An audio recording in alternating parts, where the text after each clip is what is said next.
Antecedente histórico. El primer antecedente histórico de la teoría de la imprevisión o lesión sobreviniente o excesiva onerosidad tiene su origen en el derecho romano con el Corpus Juris de Justiniano, en el cual existe una cláusula que se llama rebus sic, lo que significa las cosas seguirán siendo lo que eran al contratar. En esta teoría, la exigencia del cumplimiento de las condiciones pactadas dentro de un contrato eran de estricto cumplimiento y se tenía la condición de que el contrato debía mantener conforme se pactó en un principio, pero se podía agregar una cláusula en caso de que si sobrevenía una causa imprevista que pueda alterar el contrato, se revise y se le dé una reformulación para así equilibrarlo. En el siglo XVIII, en pleno auge de la autonomía de la voluntad, se desecha por completo la teoría de la cláusula implícita.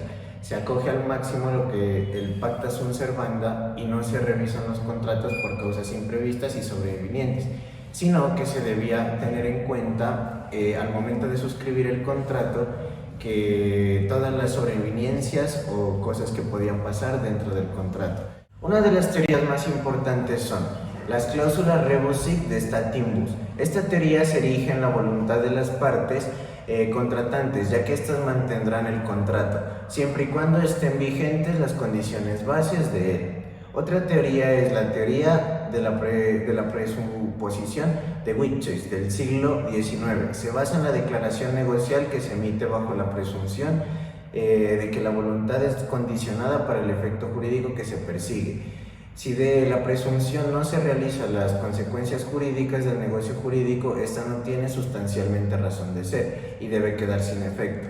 La teoría unitaria de Enerseusus-Lehmann justifica la resolución del contrato cuando el equilibrio económico, específicamente en los contratos bilaterales, ha desaparecido por circunstancias posteriores a la celebración basadas en la buena fe y en la desaparición del efecto de la base del negocio. Otra teoría es la teoría del deber del esfuerzo de Hartmann. Del contrato surgen diferentes obligaciones de las partes para su cumplimiento. Por ello, sin un acontecimiento sobreviniente, impone a una parte el deber del esfuerzo que le impone la buena fe. El incumplimiento no puede serle imputable, a pesar de no haberse alcanzado el objeto de la obligación. La teoría de Ripper expresa en la teoría de la imprevisión es esencial la moral y se comete una injusticia manteniendo un contrato cuando una de las partes es lesionada por la suerte. Siguiendo con nuestra temática, en esta oportunidad daremos a conocer sobre la teoría de la imprevisión en el derecho comparado. ¿Sí? En el derecho comparado es una disciplina que se confronta las semejanzas y diferencias de los diversos sistemas jurídicos vigentes en el mundo, con el propósito de comprender y mejorar el sistema jurídico de un determinado país. El derecho comparado obedece a que el ordenamiento jurídico difiere de un país a otro. Según el fallo 15476 del 2011 del Consejo de Estado, se determina que la teoría de la imprevisión procede cuando la ejecución de un contrato conmutativo se torna excesivamente oneroso para una de las partes, en razón a este hecho sobrevinientes o extraordinarios e imprevisibles, a su celebración, de forma que se autoriza su revisión por parte de un juez, con el objeto de reajustar el contrato dentro de la legislación. Se retoma la cláusula rebus sic statibus. Consiste en una cláusula que permite modificar las condiciones de un contrato en circunstancias especiales, es decir, cuando por una situación sobreviniente se altera el equilibrio económico y una de las partes no puede afrontar su responsabilidad ante las obligaciones. Se da aplicación del principio de favor debitoris. Este principio establece que en caso de alguna duda ante una obligación, habrá que decidir a favor del deudor, es decir, se trata de dar aplicación al principio de favorabilidad con el fin de proteger a la parte más débil con cualquier área del derecho. Los elementos de la teoría de la imprevisión en la legislación sudamericana son los siguientes: el desequilibrio entre las prestaciones sobrevenidas con posterioridad a la celebración del contrato, la onerosidad excesiva, que hace muy gravosa la ejecución de la prestación, aunque sea posible cumplirla o lo torne exigua. Otro elemento es la imprevisibilidad y la extraordinariedad del hecho, que provoca el desequilibrio. Asimismo, podemos encontrar la resolución como remedio o reajuste o modificación.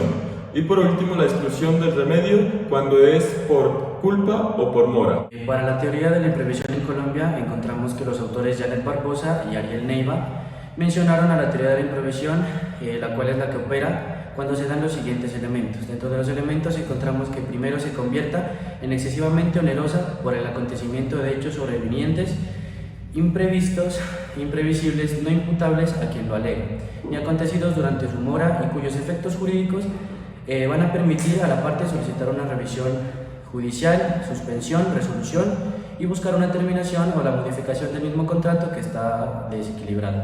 La teoría de la imprevisión en Colombia ha tenido una elaboración doctrinal, la cual se basa principalmente en un principio, el cual es el de buena fe. El autor López Vargas dice que la imprevisión es una regla general del derecho que se basa en la función social de los derechos subjetivos.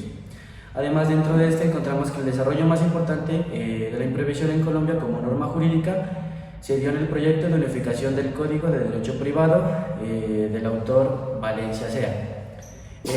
Siguiente, podemos encontrar que se debe entender que el fundamento jurídico de la teoría de la imprevisión se va a encontrar estipulado en el Código Civil en los siguientes artículos, como son el artículo 8 de la Ley 153 de 1887, donde se indica que la buena fe como principio general del derecho, y el artículo 32 que versa sobre la interpretación de la equidad natural.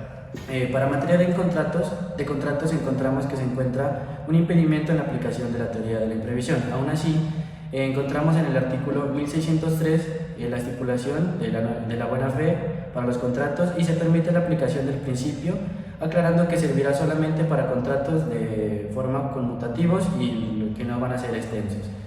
La Corte Suprema de Justicia colombiana, tanto como la doctrina nacional, determinó alcances sustanciales y probatorios de los elementos de la teoría de la imprevisión. Dentro de este encontramos el primer acápite, que sería interpretar un principio como un acontecimiento raro y anormal, el cual pues no se debe prever en la celebración del contrato y que es un hecho verificable por los sentidos. Además, deberemos probar que no se podía prever la ocurrencia del hecho que influiría sobre el acuerdo contractual. Otro acápite sería la excesiva onerosidad, que no se tiene en cuenta, pues solamente se tomaría el exagerado costo de cumplimiento de una obligación, siendo un sacrificio hacer efectiva la prestación. Ahora encontramos la irresistibilidad al hecho, de la cual se tiene en cuenta la imposibilidad de oponerse al hecho y a sus consecuencias. Dentro de estos acápites debemos encontrar que los términos y los elementos anteriores deben presentarse y conjugarse con el hecho que sea sobreviniente, ya que si no, este se podría prever. Es importante además saber que en la parte contractual esta teoría de la imprevisión ha llevado a que las partes, cuando se celebran un contrato, pacten algunas cláusulas especiales, como lo serían, un ejemplo, la cláusula de reajuste, la indexación y la cláusula compromisoria, para así poder resolver los diferentes conflictos. Como cuarto punto vamos a hablar del contrato internacional en la teoría de la imprevisión. La lex mercatoria es la normatividad jurídica internacional que, a la par de los contratos internacionales y los usos y costumbres del comercio internacional, se pueden encontrar manifestaciones normativas propia de la nueva ley de los comerciantes, como pudieran ser las condiciones generales de la contratación y los standard forms, las reglas de las asociaciones profesionales y los guidelines, los principios generales del comercio internacional y los Restatement of Law, los códigos de conducta, las convenciones internacionales aún no vigentes y las leyes modelo, así como también los laudos arbitrales, la normativa procedimental y la equidad. A su vez, tanto la Cámara de Comercio Internacional, así como otras organizaciones reconocidas de comerciantes recopilan ciertas prácticas y sistematizan ciertos modelos de contratos o formulan standard forms o condiciones generales de contratación. En la Convención de Viena de 1980 del Contrato de Compraventa Internacional de Mercancías, en su artículo 79 se da la excepción al pacta sub servanda, por las cuales de fuerza mayor e impedimento, que por supuesto acoge a la teoría de la imprevisión. Este artículo exonera por impedimento ajeno a la voluntad, a la parte de responsabilidad del cumplimiento de las obligaciones, pero solo con los daños y perjuicios. Las causas más frecuentes que regulan las partes de la cláusula hardship son las huelgas, embargos, confiscaciones y devaluaciones monetarias, entre otras. Situaciones que permiten que las partes vuelvan a negociar el objeto del contrato o en las últimas que opere la rescisión del contrato, que fue afectado por la excesiva onerosidad del sobreviviente. El UNIDROIT en su artículo enuncia varios principios en los cuales contempla que una parte puede anular el contrato o cualquiera de sus cláusulas si el momento de su celebración del contrato o algunas de sus cláusulas otorgan a la parte una ventaja excesiva. A petición de la parte legitimada para anular el contrato, el tribunal podrá adaptar el contrato a la cláusula en cuestión, a fin de ajustarlos a criterios comerciales razonables de la lealtad al negocio. El tribunal también podrá adaptar el contrato o la cláusula en cuestión, a petición de parte que recibió la notificación de la anulación, siempre y cuando dicha parte haga saber su decisión a la otra inmediatamente, y en todo caso antes de que ésta obre de conformidad con su voluntad de anular el contrato. Dentro de la teoría de la imprevisión encontramos diferentes regulaciones. La primera de ellas, que es una comercial, la cual se encuentra plasmada en el artículo 868 del Código de Comercio. Esta pues nos especifica la revisión del contrato por circunstancias extraordinarias. En este caso, pues como literalmente dice el artículo, cuando circunstancias extraordinarias, imprevistas o imprevisibles posteriores a la celebración de un contrato de ejecución sucesiva, periódico, diferida, alteren o agraven la prestación del futuro cumplimiento a cargo de una de las partes, en grado tal que alguna pues de ellas resulte perjudicada o la misma obligación resulta onerosa, podrá pedir su revisión. ¿En qué consiste dicha revisión? En que el juez, en primera medida, reajuste o, si no se puede reajustar en base al equilibrio, termine como tal el contrato. Esa pues es como tal la primera. Dentro de estas también encontramos que todas las actuaciones que se lleven a cabo entre las partes deberán estar ajustadas al principio de buena fe como tal. Que este principio lo que dice es que se presumirá tanto en particulares como tal también en entidades. Hay una regla general la cual nos dice que esta revisión, reajuste o terminación del contrato por parte del juez no se aplicará a los contratos aleatorios ni a los de ejecución instantánea. En segunda medida encontramos dos casos específicos regulados dentro del Código Civil. El primero de ellos lo encontramos en el artículo 16 del Código Civil, que nos trata de la responsabilidad del deudor en la causación de perjuicios. Pues literalmente nos dice que si no se puede imputar dolo al deudor, solo es responsable de los perjuicios que se previnieron o pudieron preverse al tiempo del contrato. ¿Qué quiere decir? Que este solo responde por los que se pusieron prever, por los que no, como nos dice la teoría de la imprevisión, este no estará pues en obligación de responder por los mismos. En segunda parte encontramos el artículo 2060 del Código Civil, que nos habla de la construcción de edificios por precio único. En el numeral 2 pues encontramos la característica de la teoría de la imprevisión, que dice que si circunstancias desconocidas como un vicio oculto del suelo ocasionaren costos que no pudieron preverse, deberá el empresario hacerse autorizar para ello por el dueño, y si se rehúsa podrá acudir al juez. ¿Para qué? Para que el juez pues pueda pactar los costos adicionales que se pudieron haber presentado por las causas o situaciones no previstas en este caso, que es en materia de suelos. Por último, en materia internacional encontramos dos situaciones. La primera, regulada en la Convención de Viena de 1980, específicamente en el contrato de compraventa internacional de mercancías. El artículo 79 nos menciona que una parte no será responsable de la falta de cumplimiento de cualquiera de sus obligaciones si prueba que esa falta de cumplimiento se debe a un impedimento ajeno a su voluntad. En este caso, la teoría de la imprevisión vuelve a aparecer y nos habla de que esas causas ajenas a su voluntad serían las causas no previstas en el contrato previamente celebrado. Por último, encontramos el artículo 3.10, numeral 1, literal A, de los principios UNIDROIT, que esta es la que nos especifica que una parte podrá resolver el contrato o una de sus cláusulas individuales si, en el momento de la celebración del contrato, la cláusula del mismo injustificadamente le dio a la otra parte una ventaja excesiva. ¿Y qué quiere decir? Hay una regla general en esta parte, y es que la parte la cual resulte afectada no pueda prever esa ventaja como tal, sino que simplemente se aproveche la otra parte de la misma. La teoría de la imprevisión y su regulación jurisprudencial. A nivel internacional se puede destacar que las primeras providencias que regularon la teoría de la imprevisión fueron en los casos de guerra que vivió Europa durante el siglo XIX. Se dice que la guerra como fenómeno generador de caos, muerte y destrucción, por regla general, tiende a producir adicionalmente un desbarate o un desbarajuste económico y financiero que, unido al desorden social, afectó de manera directa las relaciones contractuales.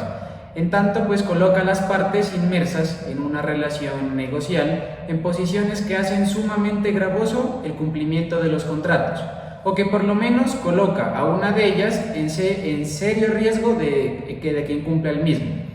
La primer caso de jurisprudencia se data en el año 1917, dictado por el Tribunal de Comercio de Lieja en Bélgica, el cual declaró que un contrato de compraventa de mercaderías requisadas, en donde el vendedor, para poder cumplir la entrega, estaba forzado a adquirir las mismas mercancías a un mayor precio que el que existía al momento de la celebración del negocio. Por ende, ese mayor precio originado en la guerra debía revisarse.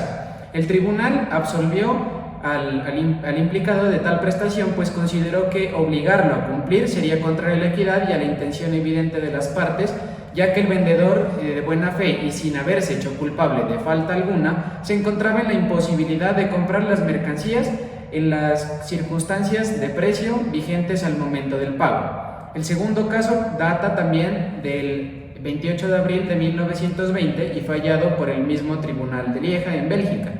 Se afirmó que el derecho común permite al juez decidir que las partes que han contratado bajo la reserva de la cláusula rebus sic stantibus, es decir, se considera que se encuentra implícita la cláusula en todo contrato y por ende, siempre que se den las circunstancias de variación de las condiciones originales del negocio, suscitados en esos hechos extraordinarios, imprevisibles e imprevistos y sobrevinientes.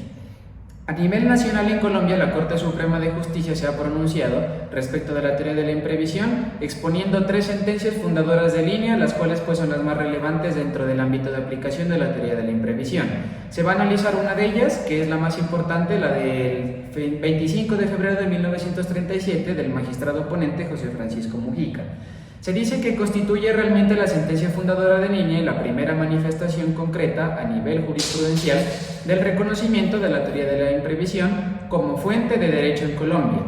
Se dice que se enmarca la teoría de la imprevisión a la par con los conceptos de enriquecimiento sin causa, el fraude a la ley, la buena fe y el estado de necesidad como principios generales del derecho, que son a la vez extrasistémicos y no positivizados. La Corte en ese mismo fallo integró una visión subjetiva, pues parte de la noción de la finalidad del contrato, la buena fe y la presuposición, pero luego en forma ecléctica acoge la teoría objetiva del equilibrio prestacional alterado, pues reconoce que los intereses económicos cobrados son factor central que motiva la necesidad de revisar el contrato, pues se ha hecho más oneroso el incumplimiento de las prestaciones asumidas por una de las partes. En síntesis, define 3 elementos que a partir de este fallo se considerarán básicos para conocer la aplicación de la imprevisión en un contrato, los cuales son los siguientes. El primer elemento es que la otra parte contratante haya podido conocer la importancia básica de la circunstancia para la conclusión del contrato. Asimismo, el segundo es que fuese únicamente la certidumbre respecto de la existencia, subsistencia o llegada posterior de la circunstancia en cuestión lo que motivó a la parte que le atribuía valor a prescindir de pedir a la otra su reconocimiento como condición. Y finalmente se estipula el último de los requisitos, y es que en el caso de que la circunstancia se hubiera tomado en serio, la otra parte contratante hubiese accedido a esa pretensión teniendo en cuenta la finalidad del contrato, o hubiese tenido que acceder procediendo de buena fe.